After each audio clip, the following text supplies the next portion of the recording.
Welcome sir, welcome. मेरी आवाज आ रही है सर सारे ਨੂੰ? यस सर, आ रही है। ओके, हाँ थैंक जी यू रमन सर, जी। यस। Thank you.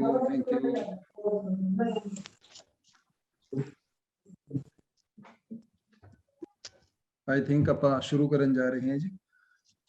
ਬਹੁਤ ਸਾਰੀਆਂ ਕਾਲਸ ਆ ਰਹੀਆਂ ਸੀਗੀਆਂ ਅੱਜ। ਵੈਸੇ ਤਾਂ ਟ੍ਰੇਨਿੰਗ ਸਾਰੇ ਹਲਕਿਆਂ ਦੀ ਹੋ ਗਈ ਸਾਰੇ ਕਿਤੇ, ਲੇਕਿਨ ਕੁਝ ਕੁਐਰੀਜ਼ ਆ ਰਹੀਆਂ ਸੀਗੀਆਂ ਜਿਸ ਕਰਕੇ ਆਪਾਂ ਨੂੰ ਲੱਗਿਆ ਵੀ ਇੱਕ ਛੋਟਾ ਜਿਹਾ ਸੈਸ਼ਨ ਆਪਾਂ ਰੱਖੀਏ। ਆਪਾਂ ਸਿਰਫ ਇੱਕ ਰਿਮਾਈਂਡਰ ਕਰਾਂਗੇ ਕਿ ਕੱਲ ਆਪਣੀਆਂ ਕੀ ਕੀ ਡਿਊਟੀਆਂ ਨੇ।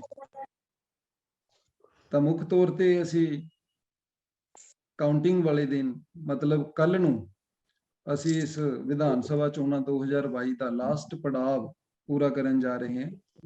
ਪਹਿਲਾਂ ਤਾਂ thank you all of you and congrats ਕਿ ਅਸੀਂ ਹੁਣ ਤੱਕ ਸਾਰੇ ਕੰਮ ਬਹੁਤ ਵਧੀਆ ਤਰੀਕੇ ਨਾਲ ਅਸੀਂ ਨੇਪਰੇ ਚਾੜੇ ਹਾਂ ਤੇ ਇਸੇ ਤਰੀਕੇ ਦੇ ਨਾਲ ਅਸੀਂ ਬੜੇ ਹੀ ਸਕਸੈਸਫੁਲ ਤਰੀਕੇ ਦੇ ਨਾਲ ਕਾਊਂਟਿੰਗ ਦਾ ਕੰਮ ਵੀ ਅਸੀਂ ਕੱਲ ਨੇਪਰੇ ਚਾੜਾਂਗੇ। ਤੇ ਇੱਕ ਮੇਰੀ ਛੋਟੀ ਜੀ ਬੇਨਤੀ ਹੈ, ਮੇਰੇ ਸੈਸ਼ਨ ਦੇ ਵਿੱਚ ਜੇ ਕੋਈ ਚੀਜ਼ ਸਮਝ ਨਾ ਆਵੇ ਤਾਂ ਪਲੀਜ਼ ਆਪਣੇ ਕਾਗਜ਼ ਤੇ ਨੋਟ ਕਰ ਲਿਓ। ਆਪਾਂ ਬਾਅਦ ਦੇ ਵਿੱਚ ਕੁਐਰੀ ਕਰ ਲਾਂਗੇ ਕਲੀਅਰ।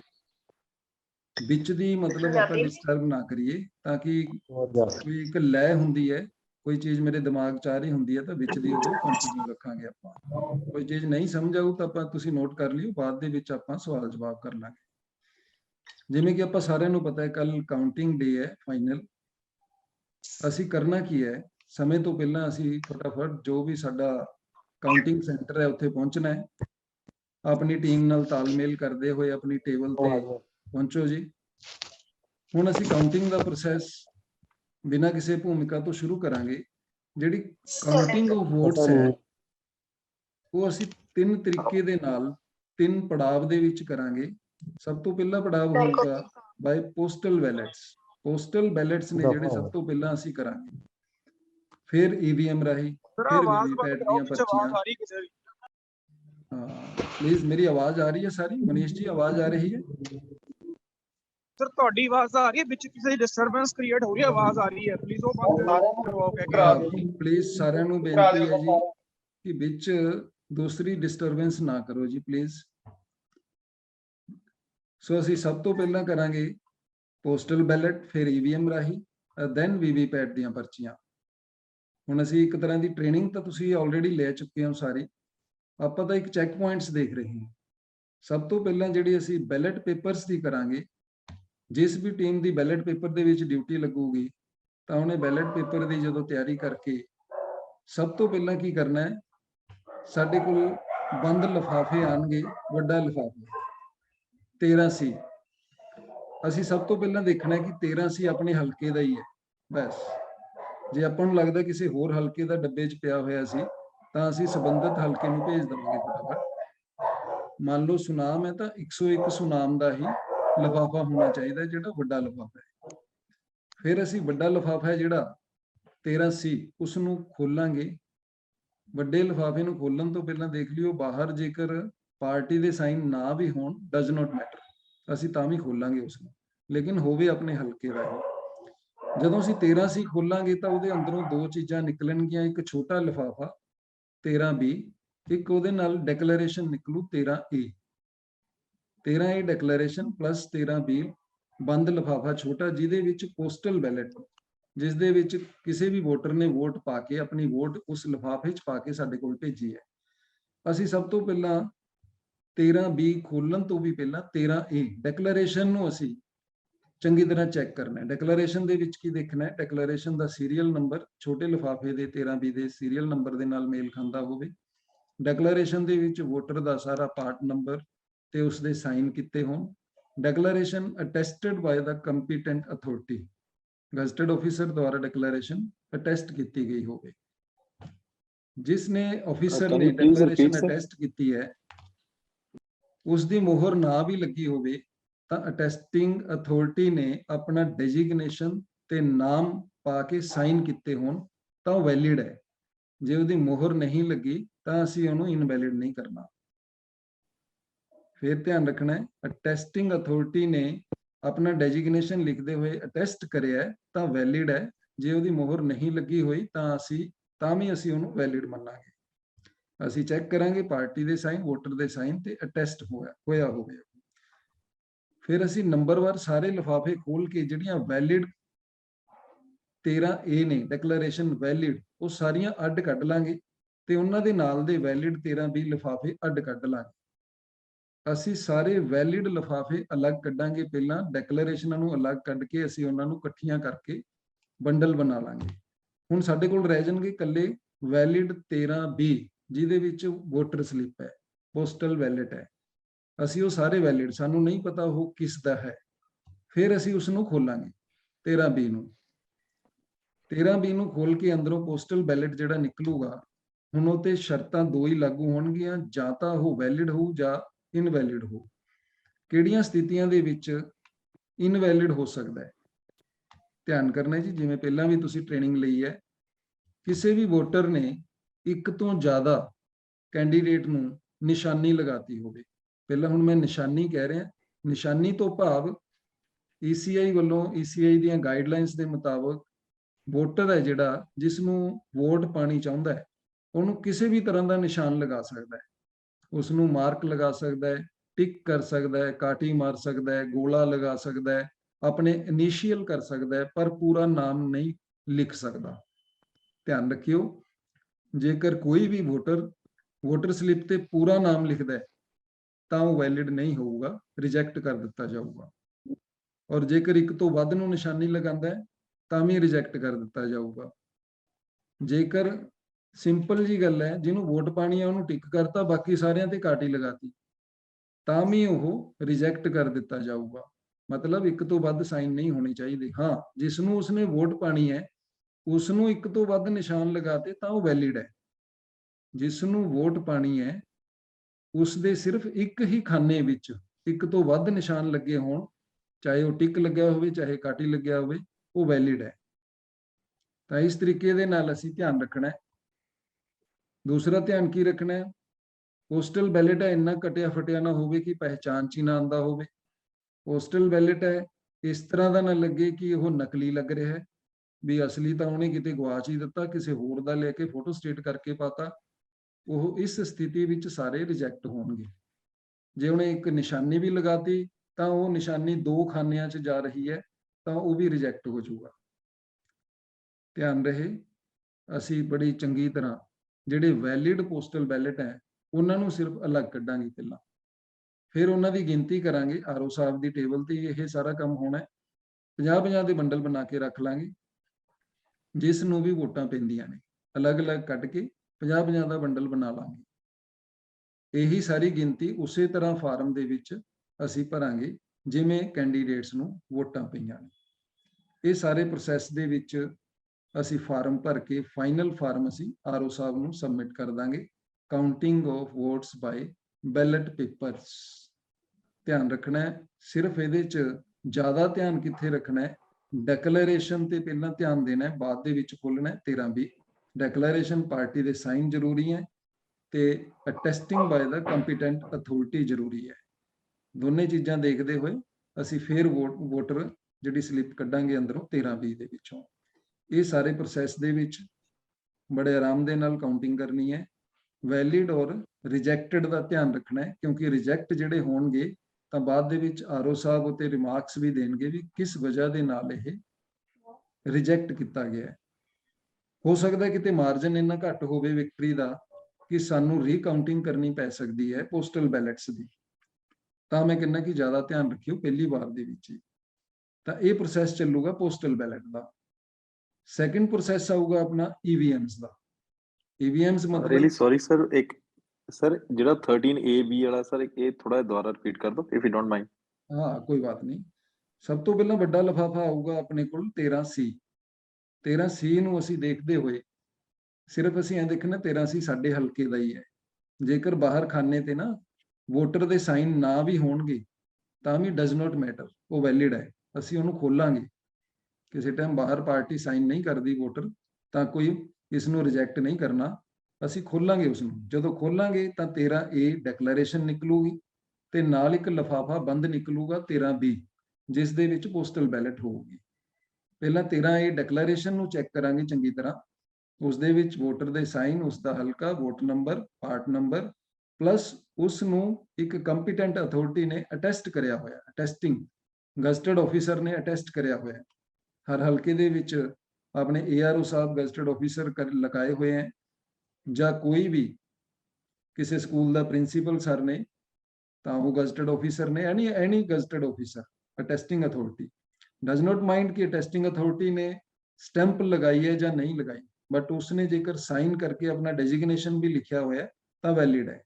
ਉਸ ਚੀਜ਼ ਨੂੰ ਦੇਖਦੇ ਹੋਏ ਅਸੀਂ 13B ਖੋਲਾਂਗੇ। ਪਹਿਲਾਂ ਸਾਰੀਆਂ ਡੈਕਲੇਰੇਸ਼ਨ ਇਕੱਠੀਆਂ ਕਰਕੇ ਵੈਲਿਡ ਔਰ ਇਨਵੈਲਿਡ ਅਲੱਗ-ਅਲੱਗ ਇਕੱਠੀਆਂ ਕਰ ਲਾਂਗੇ। ਵੈਲਿਡ ਜਿਹੜੀਆਂ ਹੋਣਗੀਆਂ ਉਹਨਾਂ ਦੇ 13B ਹੀ ਖੋਲਾਂਗੇ। ਜਿਹੜੀ ਡੈਕਲੇਰੇਸ਼ਨ ਵੈਲਿਡ ਨਾ ਹੋਈ ਤਾਂ ਵੀ ਉਹਦਾ 13B ਖੋਲਣਾ ਹੀ ਨਹੀਂ, ਉਹ ਰਿਜੈਕਟ ਦੇ ਖਾਨੇ 'ਚ ਜਾਊਗਾ। ਜਿਹੜੀ ਡੈਕਲੇਰੇਸ਼ਨ ਵੈਲਿਡ ਹੈ ਉਸ ਦਾ 13B ਹੀ ਖੋਲਣਾ ਹੈ। ਸੋ ਇਸ ਤਰ੍ਹਾਂ ਪਹਿਲਾਂ ਡੈਕਲੇਰੇਸ਼ਨ ਚੈੱਕ ਕਰਨੀ ਹੈ। 13B ਖੋਲ ਕੇ ਅਸੀਂ ਜਿਵੇਂ ਦੇਖਿਆ ਪੋਸਟਲ ਬੈਲਟ ਵੈਲਿਡ ਹੈ ਜਾਂ ਰਿਜੈਕਟਡ ਹੈ, ਉਸ ਤਰ੍ਹਾਂ ਚੈੱਕ ਕਰਾਂਗੇ। ਨੈਕਸਟ ਸਾਡਾ, ਕਿਉਂਕਿ ਇਹਦੇ ਵਿੱਚ ਨਾ ਸਾਨੂੰ ਆਨਲਾਈਨ ਇਹਦੇ ਵਿੱਚ 40 ਮਿੰਟ ਹੀ ਮਿਲੇ ਹੁੰਦੇ ਆ, ਇਹ ਇੱਕ ਚੈੱਕ ਪੁਆਇੰਟਸ ਦੀ ਤਰ੍ਹਾਂ ਮੈਂ ਤੁਹਾਡੀ ਮੀਟਿੰਗ ਲਾ ਰਿਹਾ, ਤਾਂ ਪਲੀਜ਼ ਇਸ ਨੂੰ ਉਸੇ ਪਹਿਲੀ ਵਾਰ 'ਚ ਹੀ ਚੰਗੀ ਤਰ੍ਹਾਂ ਸਮਝੋ। ਮੈਂ ਟੂ ਦੀ ਪੁਆਇੰਟ ਹੀ ਗੱਲ ਕਰੂੰਗਾ। ਨੈਕਸਟ ਇਹਦੇ ਵਿੱਚ ਆ ਗਿਆ ਆਪਣਾ EVM ਰਾਹੀਂ। नमस्कार सर।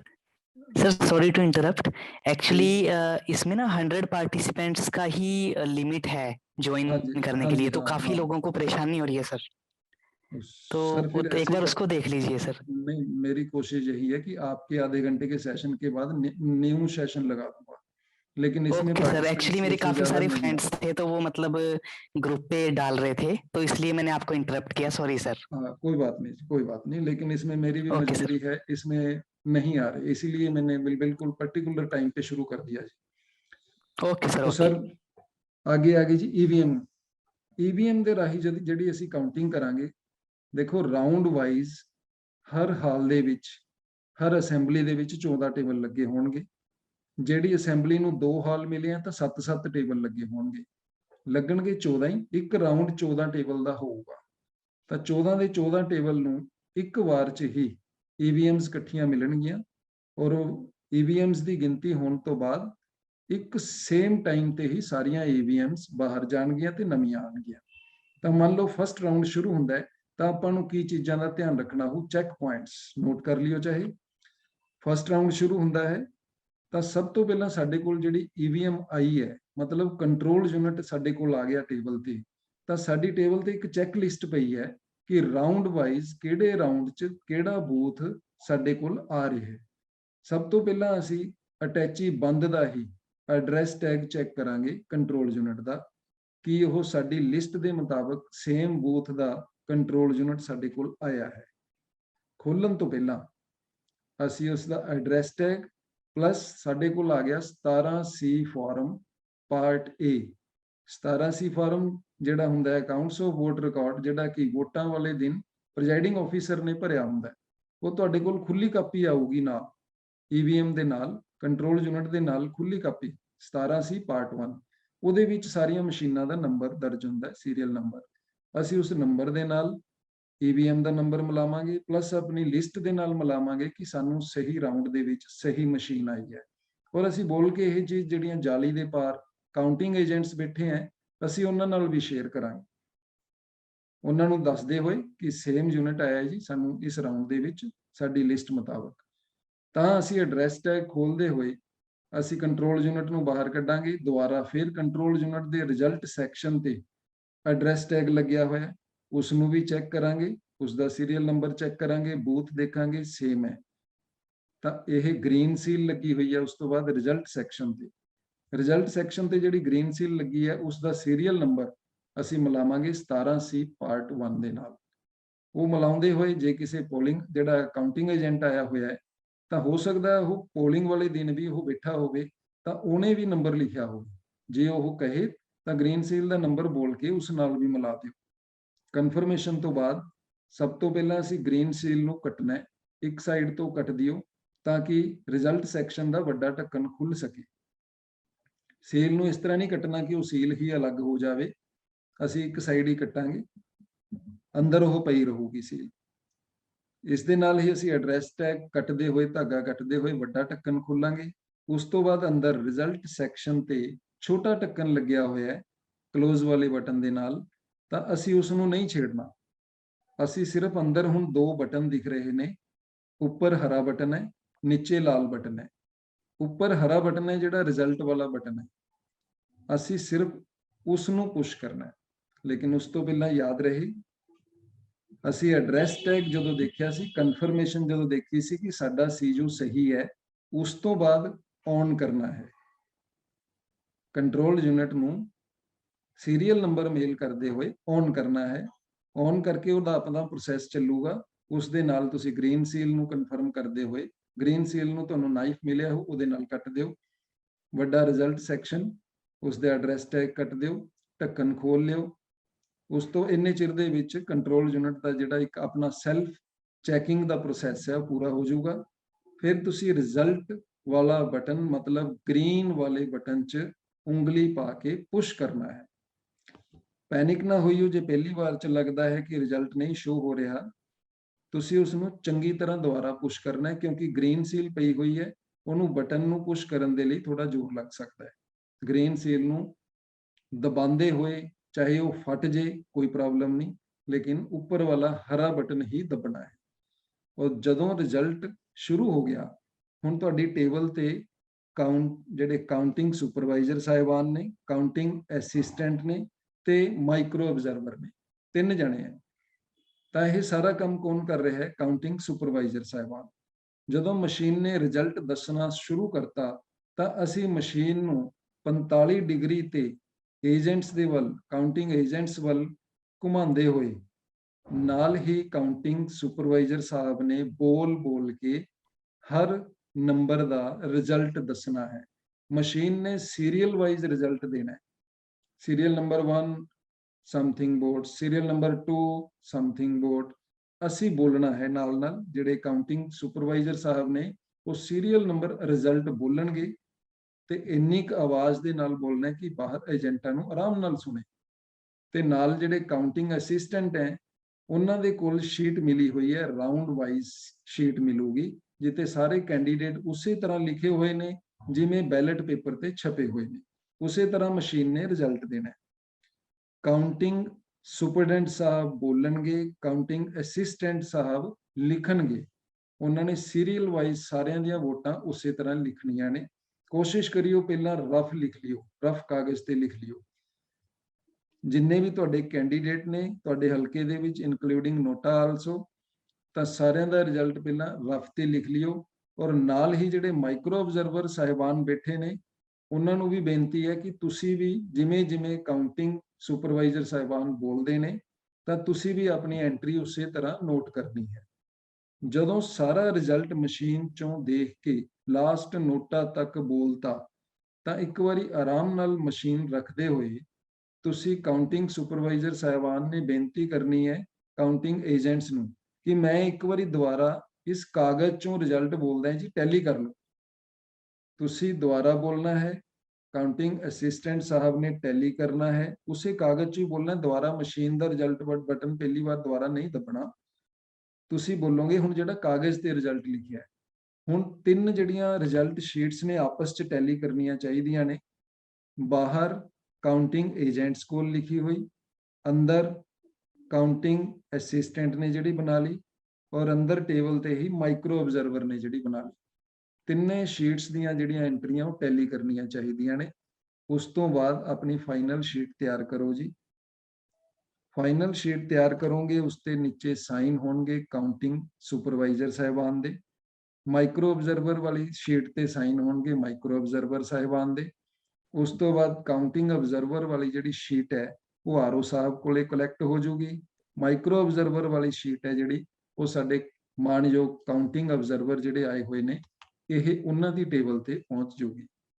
ਤਾਂ ਇਹ ਸਾਰਾ ਪ੍ਰੋਸੈਸ ਹੈ ਜਿਹੜਾ, ਜਿੰਨੇ ਵੀ ਬੂਥ ਨੇ ਤੁਹਾਡੇ ਹਲਕੇ ਦੇ ਵਿੱਚ, ਰਾਉਂਡ ਵਾਈਜ਼ ਸਾਰੀਆਂ ਮਸ਼ੀਨਾਂ ਦੀ ਗਿਣਤੀ ਅਸੀਂ ਕਰਾਂਗੇ।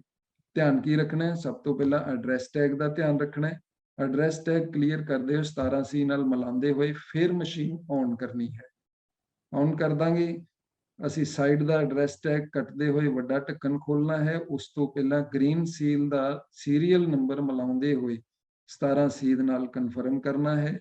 ਬਾਹਰ ਕਿਸੇ ਕਾਊਂਟਿੰਗ ਏਜੰਟ ਨੇ ਸੀਰੀਅਲ ਨੰਬਰ ਪੁੱਛਿਆ ਤਾਂ ਦੱਸਣਾ ਹੈ, ਔਰ ਜਦੋਂ ਅਸੀਂ ਰਿਜ਼ਲਟ ਦੱਬਾਂਗੇ ਤਾਂ ਅੰਦਰ ਰਿਜ਼ਲਟ ਵਾਲਾ ਖਾਨਾ ਕਦੇ ਵੀ ਨਹੀਂ ਖੋਲਣਾ, ਸਿਰਫ ਅਸੀਂ ਗ੍ਰੀਨ ਵਾਲਾ ਬਟਨ ਦੱਬਦੇ ਹੋਏ, ਨਿਚਲਾ ਰੈੱਡ ਵਾਲਾ ਬਟਨ ਅਸੀਂ ਬਿਲਕੁਲ ਨਹੀਂ ਛੇੜਨਾ, ਗ੍ਰੀਨ ਵਾਲਾ ਬਟਨ ਦੱਬਦੇ ਹੋਏ ਰਿਜ਼ਲਟ ਦੇਖਾਂਗੇ।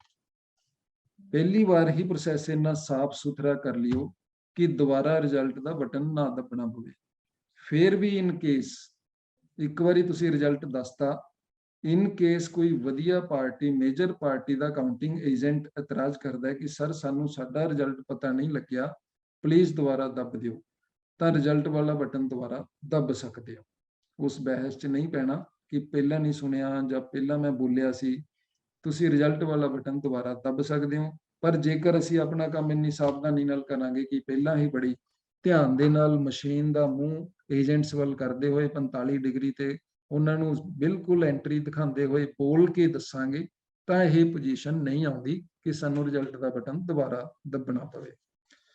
ਤਾਂ ਇਸ ਤਰ੍ਹਾਂ ਦੇ ਨਾਲ ਅਸੀਂ ਰਾਉਂਡ ਵਾਈਜ਼ ਸਾਰੀਆਂ ਮਸ਼ੀਨਾਂ, ਜਿੰਨੇ ਵੀ ਬੂਥ ਨੇ ਸਾਡੇ ਹਲਕੇ ਦੇ ਵਿੱਚ, ਸਾਰਿਆਂ ਦੀ ਕਾਊਂਟਿੰਗ ਅਸੀਂ ਕਰਾਂਗੇ। ਨੈਕਸਟ ਆ ਜਾਂਦਾ ਸਾਡੇ ਕੋਲ ਵੀਵੀਪੈਟ ਕਾਊਂਟਿੰਗ ਦਾ ਰਾਉਂਡ। ਹਰ ਹਲਕੇ ਦੇ ਵਿੱਚ ਸਾਰੇ ਬੂਥਾਂ ਦੀ ਕਾਊਂਟਿੰਗ ਮਸ਼ੀਨਾਂ ਰਾਹੀਂ, ਕੰਟਰੋਲ ਯੂਨਿਟ ਰਾਹੀਂ ਕਰਨ ਤੋਂ ਬਾਅਦ ਹਰ ਹਲਕੇ ਦੇ ਵਿੱਚ ਲਾਟਰੀ ਪਾ ਕੇ 5 ਬੂਥ ਅਜਿਹੇ ਕੱਢੇ ਜਾਂਦੇ ਨੇ ਜਿਨ੍ਹਾਂ ਦੀਆਂ ਵੀਵੀਪੈਟ ਦੀਆਂ ਪ੍ਰਿੰਟਡ ਪਰਚੀਆਂ ਵੀ ਗਿਣੀਆਂ ਜਾਂਦੀਆਂ ਨੇ। ਤਾਂ ਉਸ ਰਾਉਂਡ ਦੇ ਵਿੱਚ ਆਰਓ ਸਾਹਿਬ ਦੀ ਟੇਬਲ ਤੇ ਅਬਜ਼ਰਵਰ ਸਾਹਿਬ ਦੀ ਨਿਗਰਾਨੀ ਦੇ ਵਿੱਚ ਲਾਟਰੀ ਕੱਢੀ ਜਾਂਦੀ ਹੈ। 5 ਬੂਥ ਕੱਢੇ ਜਾਂਦੇ ਨੇ, ਤਾਂ 5 ਬੂਥਾਂ ਦੇ ਜਿਹੜੇ ਵੀਵੀਪੈਟ ਨੇ, ਉਹ ਵੀਵੀਪੈਟ ਕਾਊਂਟਰ ਜਿਹੜਾ ਇੱਕ ਬੂਥ ਬਣਾਇਆ ਹੋਇਆ ਹੈ, ਜਿਵੇਂ ਬੈਂਕ ਦੇ ਵਿੱਚ ਕੈਸ਼ੀਅਰ ਦਾ ਬੂਥ ਹੁੰਦਾ ਹੈ, ਆਪਣੇ ਵੀ ਕਾਊਂਟਿੰਗ ਜਿਹੜਾ ਸੈਂਟਰ ਹੈ ਉੱਥੇ ਉਹ ਬੂਥ ਬਣਾਇਆ ਹੋਇਆ। ਸੰਬੰਧਿਤ ਲਾਟਰੀ ਦੇ ਵਿੱਚ ਜਿਹੜਾ ਬੂਥ ਨਿਕਲਿਆ ਅਸੀਂ ਉਸ ਦਾ ਵੀਵੀਪੈਟ ਲੈ ਕੇ ਆਉਂਦੇ ਹਾਂ। ਔਰ ਜ਼ਿਆਦਾਤਰ ਕੋਸ਼ਿਸ਼ ਇਹ ਹੁੰਦੀ ਹੈ, ਮੰਨ ਲਓ 150 ਨੰਬਰ ਬੂਥ ਲਾਟਰੀ 'ਚ ਨਿਕਲਿਆ, ਤਾਂ 150 ਨੰਬਰ ਬੂਥ ਦਾ ਵੀਵੀਪੈਟ ਲਿਆਂਦਾ ਜਾਊਗਾ। ਔਰ ਜ਼ਿਆਦਾਤਰ ਆਰਓ ਸਾਹਿਬ ਨੇ ਬਹੁਤ ਵਧੀਆ ਇੰਤਜ਼ਾਮ ਕੀਤਾ ਹੈ ਕਿ 150 ਨੰਬਰ ਬੂਥ ਜਿਸ ਟੇਬਲ ਤੇ ਜਿਸ ਰਾਉਂਡ 'ਚ ਜਿਸ ਪਾਰਟੀ ਨੇ ਉਸ ਦੀ ਕੰਟਰੋਲ ਯੂਨਿਟ ਦੀ ਗਿਣਤੀ ਕੀਤੀ ਹੈ, ਉਸੇ ਪਾਰਟੀ ਨੂੰ ਬੁਲਾ ਲਿਆ ਜਾਊਗਾ। ਸੇਮ ਪਾਰਟੀ ਉੱਥੇ ਆ ਕੇ ਵੀਵੀਪੈਟ ਕਾਊਂਟਿੰਗ ਬੂਥ ਦੇ ਵਿੱਚ ਆ ਕੇ ਤਾਂ ਉਹਦੀਆਂ ਪਰਚੀਆਂ ਦੀ ਗਿਣਤੀ ਕਰੂਗੀ। ਵਟਸੋਐਵਰ ਅਲੱਗ-ਅਲੱਗ ਆਰਓ ਸਾਹਿਬ ਨੇ ਅਲੱਗ-ਅਲੱਗ ਪ੍ਰੋਸੈਸ ਹੋ ਸਕਦਾ ਹੈ ਕਰਿਆ ਹੋਵੇ, ਲੇਕਿਨ ਕਈ ਆਰਓ ਸਾਹਿਬ ਦਾ ਇਹ ਪ੍ਰੋਸੈਸ ਸਾਨੂੰ ਬਹੁਤ ਵਧੀਆ ਲੱਗਿਆ, ਕਿਉਂਕਿ ਜਿਸ ਟੇਬਲ ਤੇ ਸੰਬੰਧਿਤ ਬੂਥ ਦੀ ਕੰਟਰੋਲ ਯੂਨਿਟ ਦੀ ਗਿਣਤੀ ਜਿਸ ਟੀਮ ਨੇ ਕਰੀ ਹੈ, ਉਹੀ ਟੀਮ ਉਹਦੀ ਜਦੋਂ ਵੀਵੀਪੈਟ ਦੀਆਂ ਪਰਚੀਆਂ ਦੀ ਗਿਣਤੀ ਕਰੂਗੀ ਤਾਂ ਉਹਨਾਂ ਨੂੰ ਟੈਲੀ ਕਰਨਾ ਵੀ ਆਸਾਨ ਹੋ ਜਾਂਦਾ ਹੈ। ਦੂਸਰੀ ਗੱਲ, ਵੀਵੀਪੈਟ ਦੀਆਂ ਪਰਚੀਆਂ ਅਸੀਂ ਗਿਣਤੀ ਕਿਵੇਂ ਸ਼ੁਰੂ ਕਰਾਂਗੇ। ਵੀਵੀਪੈਟ ਲਿਆਂਦਾ, ਉਸੇ ਤਰ੍ਹਾਂ ਅਸੀਂ ਉਸ ਦਾ ਐਡਰੈਸ ਟੈਗ ਨੂੰ ਪਹਿਲਾਂ ਮਿਲਾਵਾਂਗੇ ਕਿ ਸੰਬੰਧਿਤ ਬੂਥ ਦਾ ਹੀ ਹੈ। ਐਡਰੈਸ ਟੈਗ ਹਟਾਉਂਦੇ ਹੋਏ ਉਸ ਦੇ ਪਰਚੀਆਂ ਵਾਲਾ ਖਾਨਾ ਖੋਲਾਂਗੇ, ਪਰਚੀਆਂ ਉਹਦੇ ਚੋਂ ਕੱਢਾਂਗੇ। ਤਾਂ ਹੁਣ ਜਿੰਨੇ ਸਾਡੇ ਕੋਲ ਕੈਂਡੀਡੇਟ ਨੇ, ਮੰਨ ਲਓ ਕਿਸੇ ਹਲਕੇ ਦੇ ਵਿੱਚ 13 ਕੈਂਡੀਡੇਟ ਨੇ, ਤਾਂ ਸਾਡੇ ਕੋਲੇ ਇੱਕ ਪਿਜਨ ਹਾਲ ਟਾਈਪ ਦਾ ਸਾਡੇ ਕੋਲ ਹੋਊਗਾ, ਜਿਹਦੇ ਵਿੱਚ ਕੈਂਡੀਡੇਟ ਪਲੱਸ ਇੱਕ ਐਕਸਟਰਾ ਖਾਨਾ ਬਣਿਆ ਹੋਊ। ਕੈਂਡੀਡੇਟ 13 ਨੇ, ਉਹਦੇ 'ਚ 14 ਖਾਨੇ ਬਣੇ ਹੋਣਗੇ, ਤਾਂ ਇੱਕ ਖਾਨਾ ਜਿਹੜਾ ਐਕਸਟਰਾ ਹੋਊਗਾ ਉਸ ਦੇ ਵਿੱਚ ਅਸੀਂ ਵੀਵੀਪੈਟ ਦੀਆਂ ਸੈਲਫ ਟੈਸਟਡ ਸਲਿੱਪਸ ਪਾ ਦਾਂਗੇ, ਕਿਉਂਕਿ ਜਦੋਂ ਵੀ ਵੀਵੀਪੈਟ ਔਨ ਹੋਇਆ ਉਸਨੇ 7 ਸੈਲਫ ਟੈਸਟਡ ਸਲਿੱਪਸ ਕੱਢੀਆਂ ਨੇ।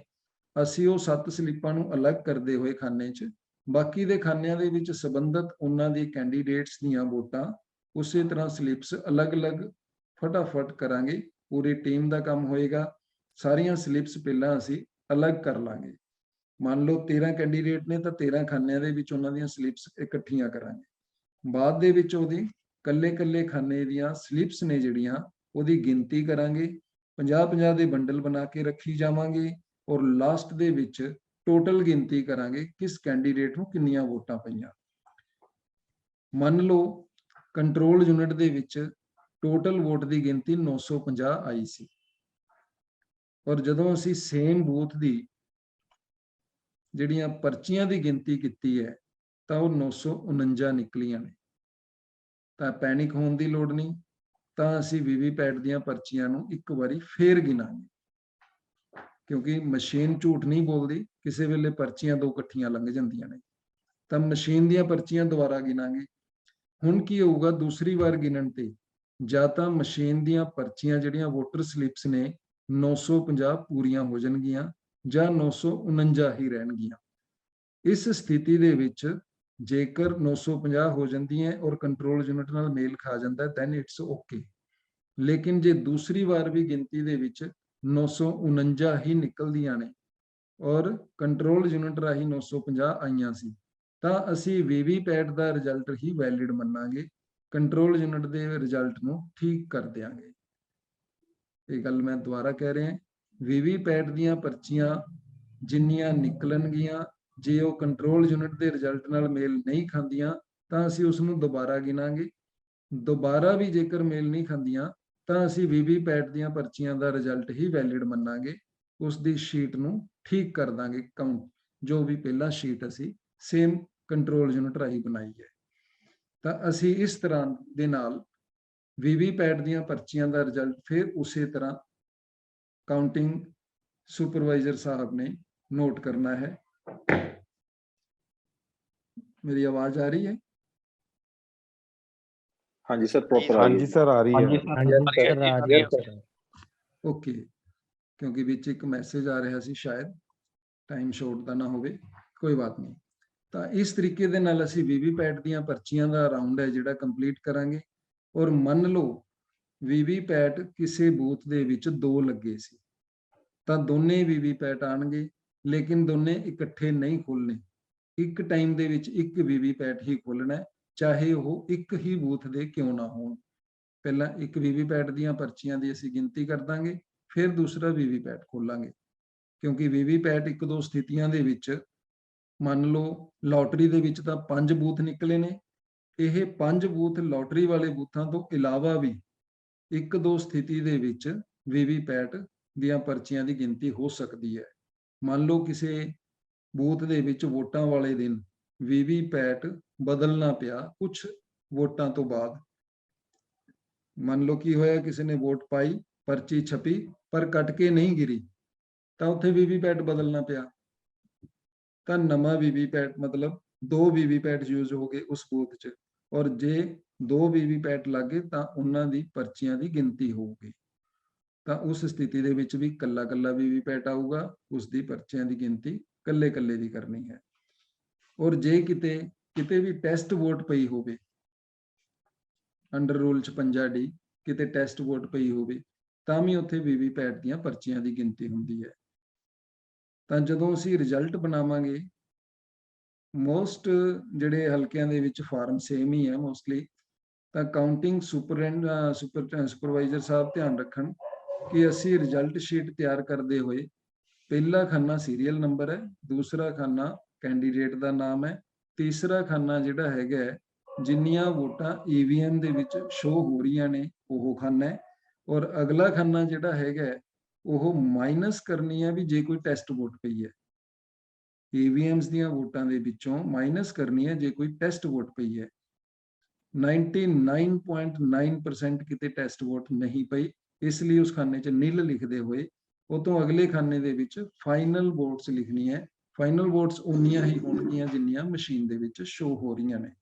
तो इस तरह असीं ध्यान रखना है शीट प्रिपेयर करन दे विच भी, और वीवीपैट दीयां पर्चियां नूं भी ध्यान दे नाल काउंट करदे होए ओहदी भी उसे तरह पूरी काउंटिंग दे रिकॉर्ड बनूगा, पूरा परफॉर्मा वही बनूगा, काउंटिंग सुपरडेंट साहब साइन करनगे, उसी तरह माइक्रो ऑब्जर्वर साहब शीट बना के साइन करनगे, और जिहड़ी शीट है आरओ साहब कोल जाऊगी, माइक्रो ऑब्जर्वर दी मानयोग ऑब्जर्वर साहब कोल जाऊगी। ये सारा प्रोसैस है जिहड़ा काउंटिंग दा अपना हो गया पोस्टल बैलेट, ईवीएम और वीवीपैट। ध्यान रखना है कि जिमें ही कंट्रोल यूनिट साडे कोल आंदी है उसकी कोई भी सील कोई भी टैग तुहाडी टेबल ते ना रहे।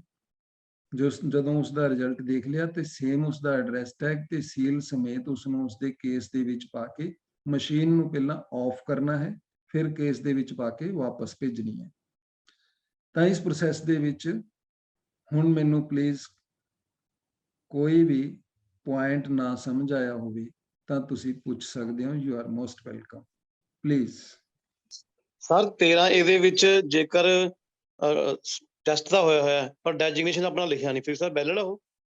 ਸਰ ਮੈਂ ਬਾਰ-ਬਾਰ ਕਹਿ ਰਿਹਾ, ਜਾਂ ਤਾਂ ਟੈਸਟਿੰਗ ਅਥਾਰਟੀ ਨੇ ਸਟੈਂਪ ਲਾਈ ਹੋਵੇ ਆਪਣੀ, ਜੇ ਸਟੈਂਪ ਨਹੀਂ sir. ਲਾਈ ਤਾਂ ਉਹਨੇ ਡੈਜਿਗਨੇਸ਼ਨ ਲਿਖਿਆ ਹੋਵੇ। ਜੇਕਰ ਦੋਨਾਂ Okay. ਚੋਂ ਕੁਝ ਨਹੀਂ ਹੈਗਾ ਤਾਂ ਉਹ ਵੈਲਿਡ ਨਹੀਂ ਹੈਗਾ। ਸਰ ਸਿਗਨੇਚਰ ਤਾਂ ਹੈਗੇ ਨੇ, ਮੰਨ ਲਓ ਡੈਜਿਗਨੇਸ਼ਨ ਨਹੀਂ ਲਿਖਿਆ ਉਹਨਾਂ ਨੇ। ਨਹੀਂ ਸਰ, ਸਿਗਨੇਚਰ ਨਾਲ ਜਾਂ ਤਾਂ ਸਟੈਂਪ ਹੋਵੇ ਜਾਂ ਸਿਗਨੇਚਰ ਦੇ ਨਾਲ ਉਸਨੇ ਡੈਜਿਗਨੇਸ਼ਨ ਲਿਖਿਆ ਹੋਵੇ। okay, ਅਦਰਵਾਈਜ਼ sir, ਇਹ thank you. ਕਲੀਅਰ ਹੈ ACI ਦੀਆਂ ਗਾਈਡਲਾਈਨਸ ਦੇ ਵਿੱਚ ਕਿ ਉਹਨੇ ਜੇ ਡੈਜਿਗਨੇਸ਼ਨ ਲਿਖਿਆ ਤਾਂ ਸੀਲ ਨਾ ਲੱਗੀ ਹੋਵੇ ਤਾਂ ਵੈਲਿਡ ਹੈ, ਬਟ ਜੇ ਸੀਲ ਵੀ ਨਹੀਂ ਲੱਗੀ ਔਰ ਡੈਜਿਗਨੇਸ਼ਨ ਵੀ ਨਹੀਂ ਲਿਖਿਆ ਤਾਂ ਵੈਲਿਡ ਨਹੀਂ ਹੈਗਾ। Okay sir, thank you. Close और बटन सर- दबना हर बार। ਹੈਲੋ ਜੀ ਸਰ। सर एक क्लोज बटन दबना ਸਰ ਸਰ ਪਲੀਜ਼ ਕਲੋਜ਼ ਦਾ ਬਟਨ ਵੋਟਾਂ ਵਾਲੇ ਦਿਨ ਪ੍ਰੀਜ਼ਾਈਡਿੰਗ ਆਫੀਸਰ ਨੇ 100% ਦੱਬਿਆ ਹੋਇਆ ਹੈ। ਫਿਰ ਵੀ ਜਦੋਂ ਤੁਸੀਂ ਰਿਜ਼ਲਟ ਦਾ ਬਟਨ ਦੱਬਦੇ ਹੋ, ਜੇ ਮਸ਼ੀਨ ਐਰਰ ਸ਼ੋ ਕਰਦੀ ਹੈ ਤਾਂ ਇੱਕ ਵਾਰੀ ਕਲੋਜ਼ ਦਾ ਬਟਨ ਦੱਬ ਲਿਓ। Okay sir. ਸਰ ਤੁਸੀਂ ਸੰਗਰੂਰ ਟ੍ਰੇਨਿੰਗ ਦੇ ਵਿੱਚ ਇਹ ਕਿਹਾ ਸੀ ਵੀ ਜਿਹੜੀਆਂ 5 ਲੋਟਰੀ ਵਾਈਜ਼ ਮਸ਼ੀਨਾਂ ਹੋਣਗੀਆਂ ਉਹਨਾਂ ਦੇ ਆਪਾਂ ਜਿਹੜੇ ਨੇ ਸੀਯੂ ਨਹੀਂ ਕਾਊਂਟ ਕਰਾਂਗੇ। ਹਾਂ ਤੇ ਸਰ, ਤੁਸੀਂ ਉਹ ਕਹਿ ਰਹੇ ਬਾਤ ਸੀ ਵੀ ਆਪਾਂ ਉਹ ਸਰ ਉਦੋਂ ਥੋੜੀ ਜੀ ਇਹ ਮਿਸ ਅੰਡਰਸਟੈਂਡਿੰਗ ਹੋ ਗਈ ਸੀ, ਜਾਂ ਤਾਂ ਮੇਰੇ ਸਮਝਾਉਣ 'ਚ ਫਰਕ ਰਹਿ ਗਿਆ ਸੀ। ਮਤਲਬ ਇੱਕ ਵਾਰੀ ਜਿੰਨੇ ਬੂਥ ਨੇ ਸਾਰਿਆਂ ਦੀਆਂ ਕੰਟਰੋਲ ਯੂਨਿਟ ਦਾ ਰਿਜ਼ਲਟ ਰਾਉਂਡ ਵਾਈਜ਼ ਅਸੀਂ ਲਵਾਂਗੇ। ਉਹ ਤੋਂ ਬਾਅਦ ਜਿਹੜੇ 5 ਲਾਟਰੀ 'ਚ ਨਿਕਲਣਗੇ ਉਹਨਾਂ ਦੇ ਵੀਵੀਪੈਟ ਦੀਆਂ ਪਰਚੀਆਂ ਵੀ ਟੈਲੀ ਕਰਾਂਗੇ। It is 100% clear sir. Anything sir else? Counting agent ਦੇ ਸਰ ਕਿੱਥੇ ਸਾਈਨ ਵਗੈਰਾ? ਸਰ ਉਹ ਪਰਫਾਰਮੇ ਤੇ ਬਕਾਇਦਾ ਖਾਨੇ ਬਣੇ ਹੋਏ ਨੇ, ਜਿਹੜਾ ਤੁਹਾਨੂੰ ਪਰਫਾਰਮਾ ਮਿਲੂਗਾ ਉਹਦੇ 'ਚ ਬਿਲਕੁਲ ਇਸ ਤਰ੍ਹਾਂ ਪੈਨਿਕ ਨਾ ਹੋਈਓ ਕਿ ਜਿਸ ਸੀਰੀਅਲ 'ਚ ਕੈਂਡੀਡੇਟ ਹੈ ਥੱਲੇ ਉਸੇ ਸੀਰੀਅਲ 'ਚ ਉਹਨਾਂ ਦਾ ਏਜੰਟ ਵੀ ਸਾਈਨ ਕਰੇ, ਕੋਈ ਮੈਟਰ ਨਹੀਂ ਕਰਦਾ। ਹਾਂ, ਬੜੇ ਧਿਆਨ ਦੇ ਨਾਲ ਕਾਊਂਟਿੰਗ ਏਜੰਟਸ ਦੇ ਸਾਈਨ ਕਰਵਾਣੇ ਹੈ। ਉਹ ਸਾਈਨ ਕਰਕੇ ਨਾਲ ਉਹ ਆਪਣੇ ਕੈਂਡੀਡੇਟ ਦਾ ਨਾਮ ਲਿਖ ਦੂਗਾ। ਸਰ 17C ਦੀਆਂ ਕਾਪੀਆਂ ਦੀ ਗਿਣਤੀ ਕਨਫਰਮ ਹੋ ਸਕਦੀ ਹੈ ਜੀ? 17C ਦੀ ਕਾਪੀ ਤਾਂ ਤੁਹਾਡੇ ਕੋਲ ਲੂਜ਼ ਮਸ਼ੀਨ ਦੇ ਨਾਲ ਹੀ ਆਊਗੀ ਸਰ। 17C ਪਾਰਟ 2 ਸਰ ਕਿੰਨੀਆਂ ਇੱਕ ਦਾ ਕਾਰਬਨ ਲੱਗਿਆ ਹੋਇਆ ਸਰ, 2 ਕਾਪੀਜ਼ ਤਿਆਰ ਕਰਨੀਆਂ ਐਟ ਅ ਟਾਈਮ ਨਾ? ਬਿਲਕੁਲ ਸਰ, ਬਿਲਕੁਲ ਕਾਰਬਨ ਲਗਾਈਓ। ਕਾਰਬਨ ਦਾ ਇੱਕੋ ਹੀ ਫਾਇਦਾ ਹੈ ਕਿ ਜਿਹੜਾ ਬੰਦਾ ਸਾਈਨ ਕਰੂਗਾ ਉਹਦੇ ਪਿੱਛੇ ਵੀ ਕਾਰਬਨ ਕਰਕੇ ਪਿੱਛੇ ਨਿਸ਼ਾਨ ਆ ਜਾਂਦਾ ਹੈ। ਉਹ ਕਾਰਬਨ ਸਿਰਫ ਉਸ ਕਰਕੇ ਹੁੰਦਾ ਹੈ, ਅਦਰਵਾਈਜ਼ ਇੱਕ ਸੀਟ ਹੀ ਸਾਡੇ ਲਈ ਕਾਫੀ ਹੁੰਦੀ ਹੈ। ਸਰ ਕੋਈ ਦਾ ਸੈਂਪਲ ਫਾਰਮ ਹੈ? ਕਿਉਂਕਿ ਸਾਨੂੰ ਸੈਂਪਲ ਫਾਰਮ ਉਦੋਂ ਵੀ ਨਹੀਂ ਮਿਲੇ, ਅੱਜ ਵੀ ਸਾਨੂੰ ਸੈਂਪਲ ਫਾਰਮ ਨਹੀਂ ਮਿਲੇ। ਜਿਸਨੇ ਸੈਂਪਲ ਫਾਰਮ ਲੈਣਾ ਹੈ ਮੇਰਾ ਨੰਬਰ ਨੋਟ ਕਰ ਲਓ, 9417011199। ਨੋਟ ਹੈ ਸਰ। ਮੈਨੂੰ ਹੈਲੋ ਬੋਲ ਦਿਓ WhatsApp ਤੇ, ਤੁਹਾਨੂੰ ਸੈਂਪਲ ਫਾਰਮ ਭੇਜ ਦੇਣਾ। Thank you sir. Anything else sir? Thank you sir, thank you. Okay sir, I hope best of. ਕਿ ਮੇਰੀ Okay sir, okay ਜੀ, thank you sir. Hello, thank you ਜੀ।